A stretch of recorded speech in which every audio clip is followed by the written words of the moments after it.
Can anyone here show me their hands if you have a love for chocolate? Can you pass this around? You pass this around, please, feel free. Can I take two? Grab as many as you can, as you'd like. Well, so do I.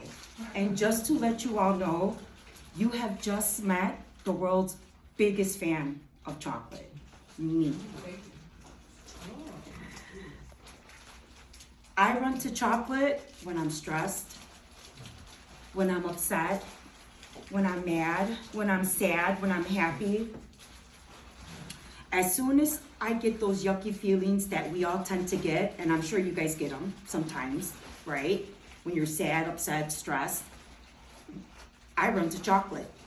And immediately, when I consume it and it goes through my body, I feel a sense of relief, happiness, pleasure, ecstasy within me. Ever wonder why these feelings occur?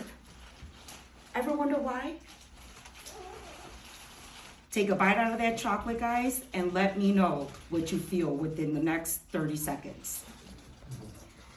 Chocolate is known to create psychoactive effects that are similar to those in substance abuse. An abuse that can leave one wanting more and more and more, unfortunately, when it comes to substance abuse. Chocolate plays a huge role in our lives, and it is one of the most craved and loved foods in this world, yet the most problematic. Chocolate. Eating chocolate produces a sense of relief, a sense of pleasure. It's a mood enhancer, a tension reducer. Compared to other foods that are high in fat and sugars, chocolate is the only food known to create a stimuli in the brain that is likely to provoke an addictive-like eating response. What is that? It's like a drug. Chocolate is known to produce a bad habit.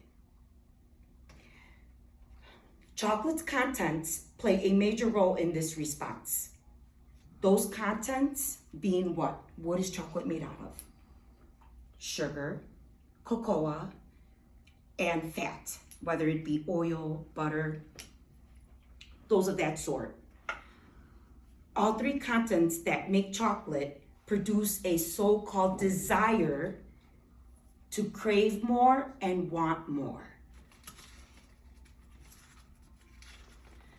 Fat and sugar are known to stimulate both dopamine and opioid transmitters. They're these transmitters that are in our brain that produce certain senses. Dopamine transmitters in our brain stimulate our needs, where opiate transmitters stimulate our wants. Those two transmitters together, along with chocolate, trigger senses of pleasure, needs, and wants. Leaves you wanting more. Chocolate produces unique brain activity, activating certain regions with psychoactive effects, with producing various combinations within its chocolate. So, for example, a study was made a couple years back where scientists took chocolate and they combined different sugars and different cocoas, and they picked participants, healthy people just like you and I. They fed these people the chocolate, different combinations again, and found that with its increasing sugars and cocoa,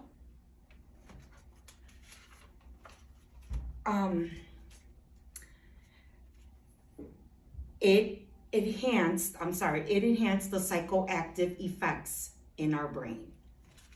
Again, which leave us wanting more.